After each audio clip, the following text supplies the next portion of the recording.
An ecosystem can be visualized as the functional unit of nature where living organisms interact among themselves and also with the surrounding physical environment. Ecosystems varies greatly in size from a small pond to a large forest or a sea. Many ecologists regard the entire biosphere as a global ecosystem as a composite of all local ecosystems on Earth.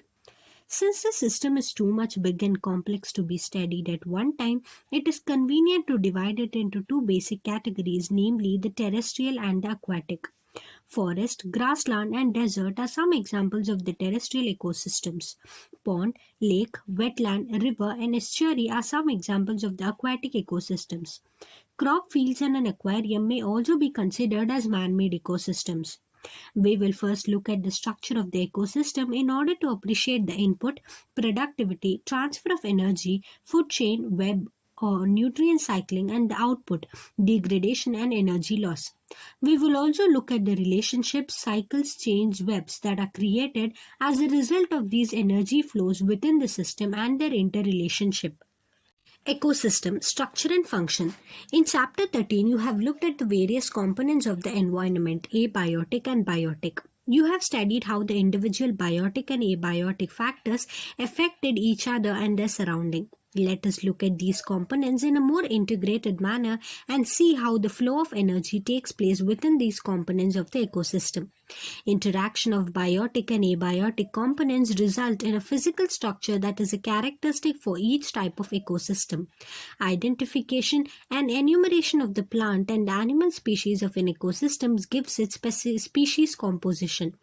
Vertical distribution of different species occupying different levels is called stratification. For example, trees occupy top vertical strata or layer of the forest, shrubs the second, and herbs and grasses occupy the bottom layers. The components of the ecosystem are seen to function as a unit when you consider the following aspects: productivity, decomposition, energy flow, and nutrient cycling. To understand the ethos of an aquatic ecosystem, let us take a small pond as an example. This is fairly a self-sustainable unit and rather simple example that explain even the complex interactions that exist in an aquatic ecosystem.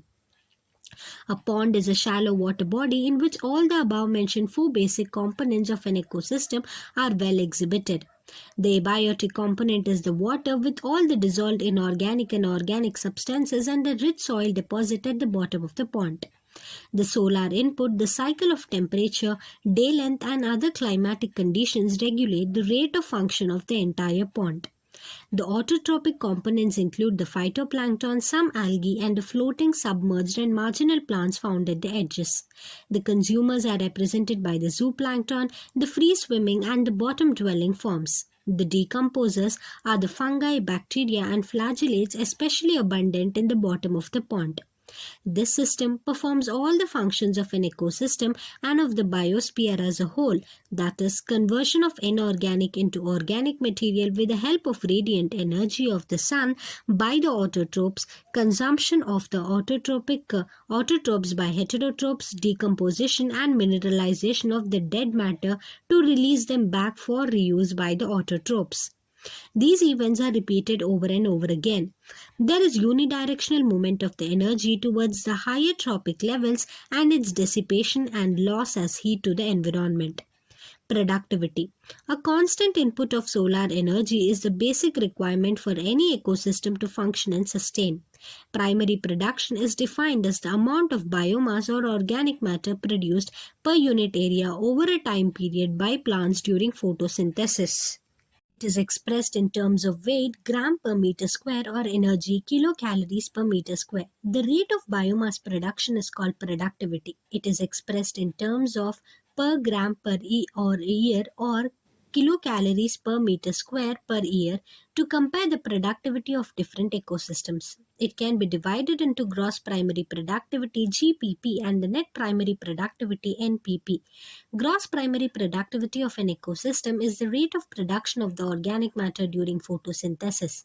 A considerable amount of the gross primary productivity is utilized by plants in respiration. Gross primary productivity minus the respiratory losses R is the net primary productivity NPP. GPP minus R is equal to NPP. Net primary productivity is the available biomass for the consumption to heterotrophs, herbivores, and decomposers. Secondary productivity is defined as the rate of formation of new organic matter by consumers. Primary productivity depends on the plant species inhabiting a particular area. It also depends on a variety of environmental factors, availability of nutrients, and photosynthetic capacity of plants. Therefore, it varies in different types of ecosystems. The annual net primary productivity of the whole biosphere is approximately 170 billion tons dry weight of organic matter. Of this, despite occupying about 70% of the surface, the productivity of the oceans is only 55 million tons. The rest, of course, is on land. Discuss the main reason for the low productivity of ocean with the teacher. Decomposition. You may have heard of the earthworm being referred to as the farmer's friend. This is so because they help in the breakdown of the complex organic matter as well as in loosening of the soil. Similarly, decomposers break down the complex organic matter into inorganic substances like carbon dioxide, water, and nutrients, and the process is called decomposition. Dead plants remains such as leaves, bark, tree, flowers, and dead remains of animals, including the fecal matter, constitute the detritus, which is the raw material for decomposition. The important steps in the process of decomposition are fragmentation, leaching, catabolism, humification, and mineralization. Detritivores, example, the earthworm, break down the detritus into smaller particles. This process is called fragmentation. By the process of leaching, water-soluble inorganic nutrients go down into the soil horizon and get precipitated as unavailable salts. Bacterial and fungal enzymes degrade the detritus into simpler inorganic substances. This process is called catabolism. It is important to note that all the above steps in decomposition operate simultaneously on the detritus. Humification and mineralization occur during the decomposition in the soil. Humification leads to accumulation of dark-colored amorphous substance called humus that is highly resistant to microbial action and undergoes decomposition at an extremely slow rate. Being colloidal in nature, it serves as a reservoir of nutrients. The humus is further degraded by some microbes and release of inorganic nutrients occurs by the process known as mineralization. Decomposition is largely an oxygen-requiring process. The rate of decomposition is controlled by the chemical composition of the detritus and climatic factors. In a particular climatic condition, decomposition rate is lower if detritus is rich in lignin and chitin, and quicker if detritus is rich in nitrogen and water-soluble substances like sugars. Temperature and soil moisture are the most important climatic factors that regulate decomposition through their effects on the activities of the soil microbes. Warm and moist environment favor decomposition, whereas low temperature and anaerobiosis inhibit decomposition, resulting in buildup of the organic materials. Diagram 14.1 Diagrammatic representation of the decomposition cycle in a terrestrial ecosystem. Energy flow. Except for the deep sea hydrothermal ecosystem, sun is the only source of energy for all the ecosystems on Earth. Of the incident solar radiation, less than 50% of it is photosynthetically active radiation power. We know that plants and photosynthetic bacteria autotrophs fix sun's radiant energy to make food from simple inorganic materials. Plants capture only 2 to 10% of the photosynthetically active radiation, and this small amount of energy sustains the entire living world. So it is very important to know how the solar energy captured by the plants flows through different organisms of an ecosystem. All organisms are dependent for their food on producers either directly or indirectly. So you find unidirectional flow of energy from the sun to the producers and then to the consumers. Is this in keeping with the first law of thermodynamics? Further, ecosystems are not exempt from the second law of thermodynamics. They need a constant supply of energy to synthesize the molecules they require to counteract the universal tendency towards increasing disorderliness. The green plant in the ecosystem are called producers. In a terrestrial ecosystem, major producers are herbaceous and woody plants. Likewise, producers in an aquatic ecosystem are various species like phytoplankton, algae, and higher plants. You have read about the food chains and webs that exist in nature, starting from the plants or the producers. Food chains, or rather webs, are formed such that an animal feeds on a plant or on another animal and is in turn food for another. The chain or web is formed because of the interdependency. No energy that is trapped into an organism remains in it forever. The energy trapped by the producer hence is either passed on to a consumer or the organism dies. Death of organism is the beginning of the detritus food chain or web. All animals depend on plants indirectly or directly for their food needs. They are hence called consumers and are also heterotrophs. If they feed on the producers, the plants, they are called primary consumers, and if the animals eat other animals which in turn eat the plants or their produce, they are called the secondary consumers. Likewise, you would have tertiary consumers too. Obviously, the primary consumers will be herbivores. Some common herbivores are the insects, birds and mammals in terrestrial ecosystem and mollusks in aquatic ecosystem. The consumer that feed on these herbivores are carnivores, or more correctly the primary carnivores, those secondary consumers. Those animals that depend on the primary carnivores for food are labeled secondary carnivores. A simple grazing food chain GFC is depicted below. Grass, producer, goat is the primary consumer and man is the secondary consumer. Detritus food chain DFC begins with dead organic matter. It is made up of decomposers, which are heterotrophic organisms, mainly fungi and bacteria. They meet their energy and nutrient requirements by degrading the dead organic matter or detritus. They are also known as saprotroph, sapro to decompose. Decomposers secrete digestive enzymes that break down the dead and waste materials into simple inorganic materials which are subsequently absorbed by them. In an aquatic ecosystem, GFC is the major conduit for energy flow. As against this, in a terrestrial ecosystem, a much larger fraction of the energy flows through the detritus food chain than through the grazing food chain. Detritus food chain may be connected with the grazing food chain at some levels. Some of the organisms of the detritus food chain are prey to the grazing food chain animals, and in a natural ecosystem, some animals like cockroach, crows, etc. are omnivores. These natural interconnection of food chains make it a food web. How would you classify human beings? Organisms occupy a place in the natural surroundings or in a community according to their feeding relationship with other organisms. Based on the source of their nutrition or food, organisms occupy a specific place in the food chain that is known as their trophic level. Producers belong to the first trophic level, herbivores primary consumers to the second, and carnivores secondary consumer to the third. The important point to note is that the amount of energy decreases at the successive trophic levels. When any organism dies, it is converted to detritus or dead biomass that serves as an energy source for decomposers. Organisms at each trophic level depend on those at the lower trophic level for their energy demands.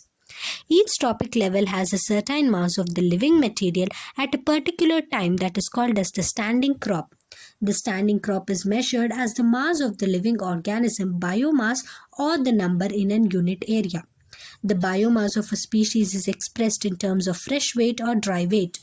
Measurement of biomass in terms of dry weight is more accurate. Why? The number of trophic levels in the grazing food chain is restricted as the transfer of energy follows the 10% law. Only 10% of the energy is transferred to each trophic level from the lower trophic level. In nature, it is possible to have so many levels: producer, herbivore, primary carnivore, secondary carnivore in the grazing food chain. Do you think there is any such limitation in a detritus food chain? Logical pyramids.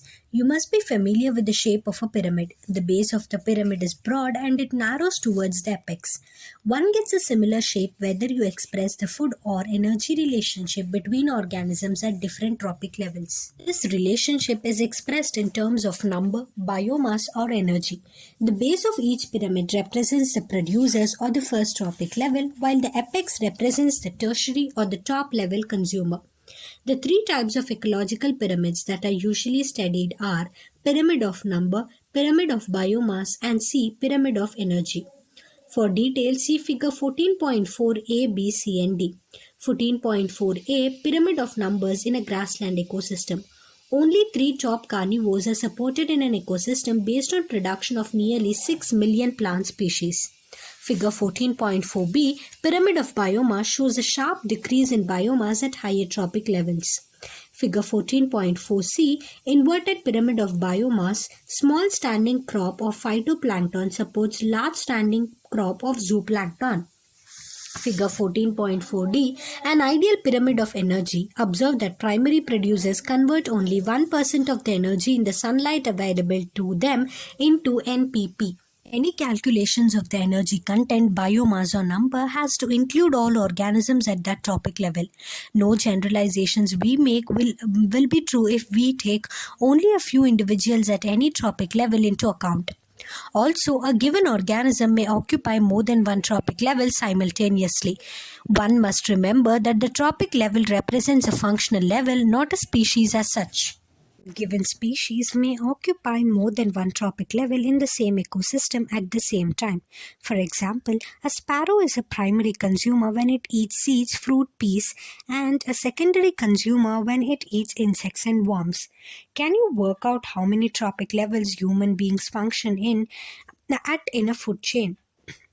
In most ecosystems, all the pyramids of number of energy and biomass are upright. That is, producers are more in number and biomass than the herbivores, and herbivores are more in number and biomass than the carnivores. Also, energy at a lower tropic level is always more than that at a higher tropic level. There are exceptions to this generalization.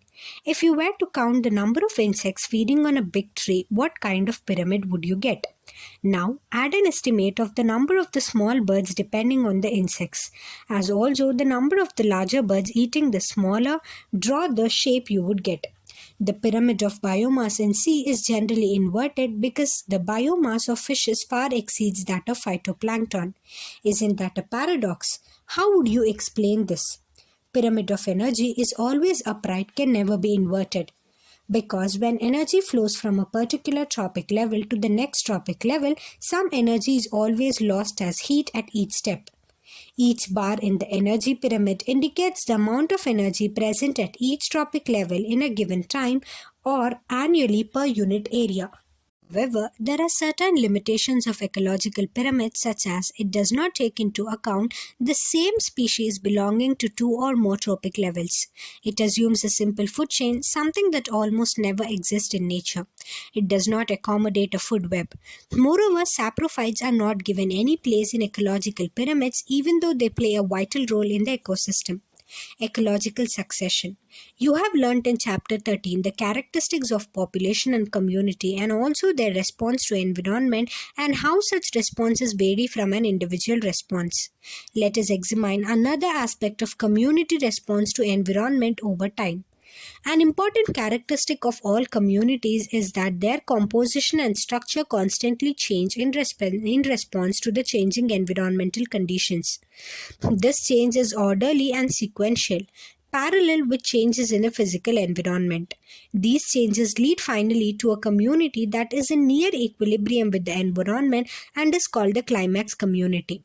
The gradual and fairly predictable changes in the species composition of a given area is called ecological succession. During succession, some species colonize an area and their population becomes more numerous, whereas populations of other species decline and even disappear. The entire sequence of communities that successively change in a given area is called series. Individual transitional communities are termed seral stages or seral communities. In the successive seral stages, there is a change in the diversity of the species of organisms, increase in the number of species and organisms, as well as an increase in the total biomass. The present-day communities in the world have come to be because of succession that has occurred over millions of years since life started on Earth. Actually, succession and evolution would have been parallel processes at that time. Succession is hence a process that starts in an area where no living organisms are there. These could be areas where no living organisms ever existed, say bare rock, or in areas that somehow lost all the living organisms that existed there. The former is called primary succession, while the latter is termed secondary succession. Examples of areas where primary succession occurs are newly cooled lava, bare rock, newly created pond or reservoir. The establishment of a new biotic community is generally slow. Before a biotic community of diverse organisms can become established, there must be soil. Depending mostly on the climate, it takes natural processes several hundred to several thousand years to produce fertile soil on bare rock.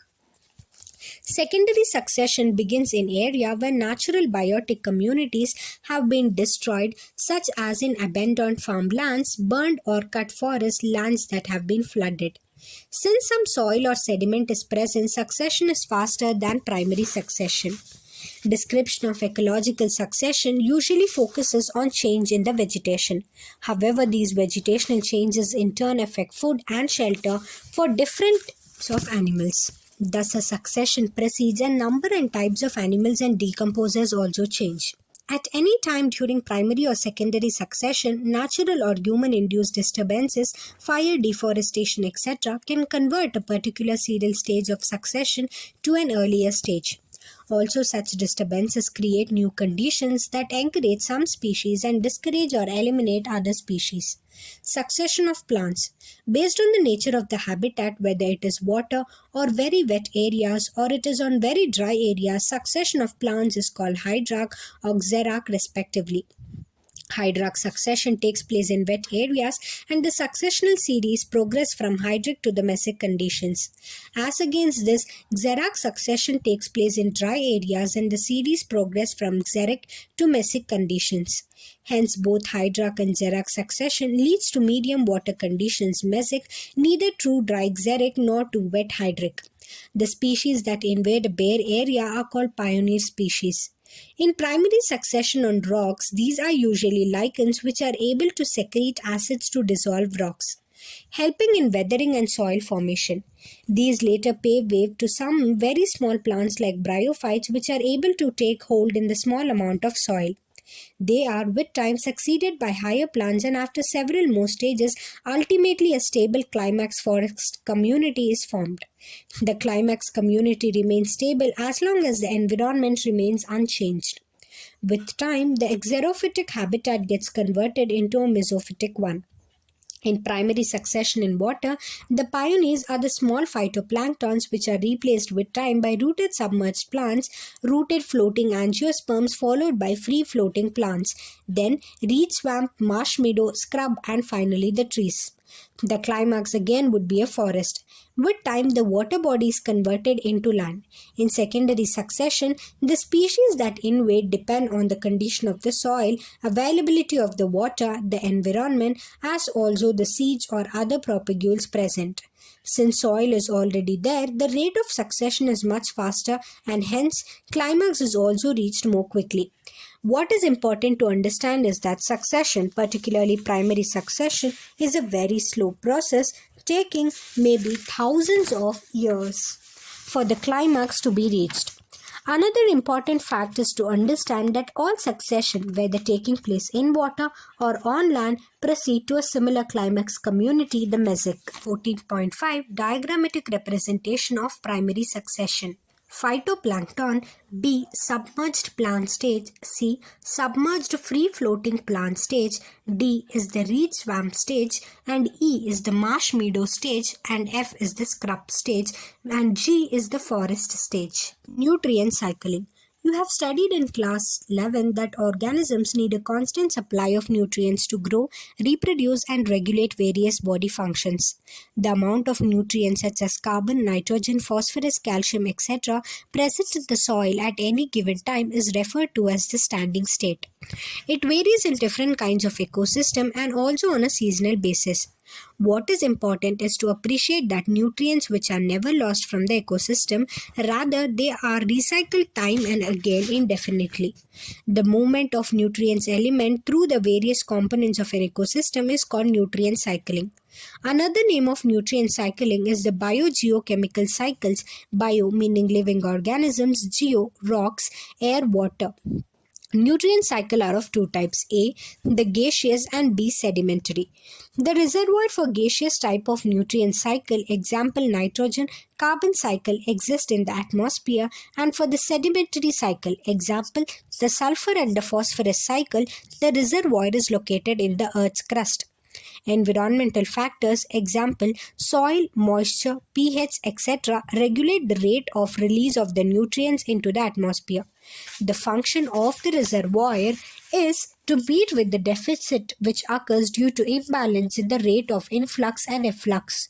You have made a detailed study of nitrogen cycle in class 11th. Here we discuss carbon and phosphorus cycles.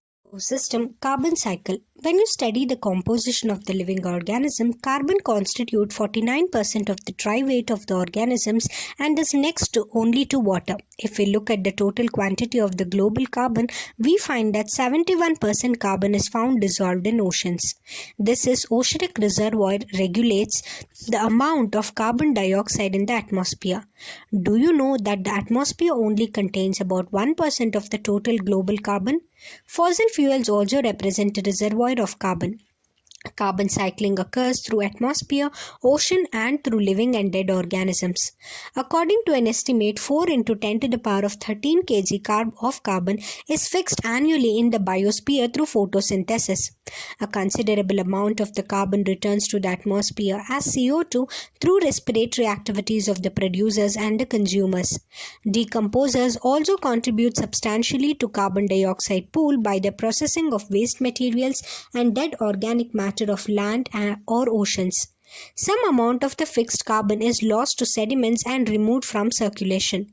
Burning of wood, forest fire, and combustion of the organic matter, fossil fuel, volcanic activity are additional sources for releasing carbon dioxide in the atmosphere. Human activities have significantly influenced the carbon cycle. Rapid deforestation and massive burning of the fossil fuel for energy and transport have significantly increased the rate of release of carbon dioxide into the atmosphere. See greenhouse effect in chapter 16. Ecosystem, phosphorus cycle. Phosphorus is a major constituent of the biological membranes, nucleic acids, and cellular energy transfer systems.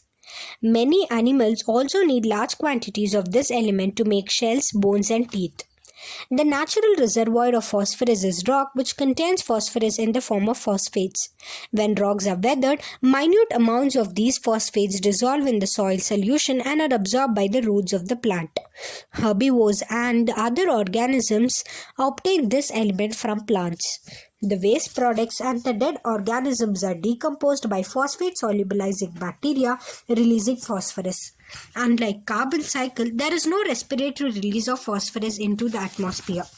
Can you differentiate between the carbon and the phosphorus cycle? The other two major and important differences between carbon and phosphorus cycle are: firstly, atmospheric inputs of phosphorus through rainfall are much smaller than the carbon inputs. And secondly, gaseous exchange of phosphorus between organisms and environment are negligible. Ecosystem services. Healthy ecosystems are the base for a wide range of economic, environmental, and aesthetic goods and services. The products of ecosystem processes are named as ecosystem services. For example, healthy forest ecosystem purify air and water, mitigate droughts and floods, cycle nutrients, generate fertile soils, provide wildlife habitat, maintain biodiversity, pollinate crops, provide storage site for carbon, and also provide aesthetic, cultural, and spiritual values. Though value of such services of biodiversity is difficult to determine, it seems responsible to think that biodiversity should carry a hefty price tag. Robert Constanza and his colleagues have recently tried to put price tags on nature's life support services. Researchers have put an average price tag of $33 trillion a year on these fundamental ecosystem services, which are largely taken for granted because they are free. This is nearly twice the value of the global gross national product (GNP), which is $18 trillion. Out of the total cost of various ecosystem services, the soil formation accounts for about 50% and contributions of other services like recreation and nutrient cycling are less than 10% each. The cost of climate regulation and habitat for wildlife are about 6% each. An ecosystem is a structural and functional unit of nature, and it comprises abiotic and biotic components. Abiotic components are inorganic materials, air, water, and soil, whereas biotic components are the producers, consumers, and the decomposers. Each ecosystem has characteristic physical structure resulting from interaction amongst abiotic and biotic components. Species composition and stratification are the two main structural features of an ecosystem. Based on source of nutrition, every organism occupies a place in an ecosystem. Productivity, decomposition, energy flow, and nutrient cycling are the four important components of an ecosystem. Primary productivity is the rate of capture of the solar energy or biomass production of the producers. It is divided into two types: gross primary productivity (GPP) and the net primary productivity (NPP). Rate of capture of the solar energy or the total production of the organic matter is called the gross primary productivity. NPP is the remaining biomass or the energy left after utilization of producers. Secondary productivity is the rate of assimilation of the food energy by the consumers. In decomposition, complex organic compounds of the detritus are converted to carbon dioxide, water, and inorganic nutrients by the decomposers. Decomposition involves three processes, namely fragmentation of the detritus, leaching, and catabolism. Energy flow is unidirectional. First, plants capture the solar energy and then food is transferred from the producers to the decomposers. Organisms of different trophic levels in nature are connected to each other for food or energy relationship, forming a food chain. The storage and movement of the nutrient elements through the various components of the ecosystem is called nutrient cycling. Nutrients are repeatedly used through this process. Nutrient cycling is of two types, gaseous and sedimentary. Atmosphere of the hydrosphere is the reservoir for the gaseous type of the cycle, carbon, whereas earth crust is the reservoir for the sedimentary type, phosphorus. Products of ecosystem processes are named as ecosystem services. Example, purification of air and water by forest. The biotic community is dynamic and undergoes changes with the passage of the time. These changes are sequentially ordered and constitute ecological succession. Succession begins with invasion of a bare, lifeless area by pioneers, which later pave way for successors, and ultimately a stable community is formed. Climax community remains stable as long as the environment remains unchanged. Thank you.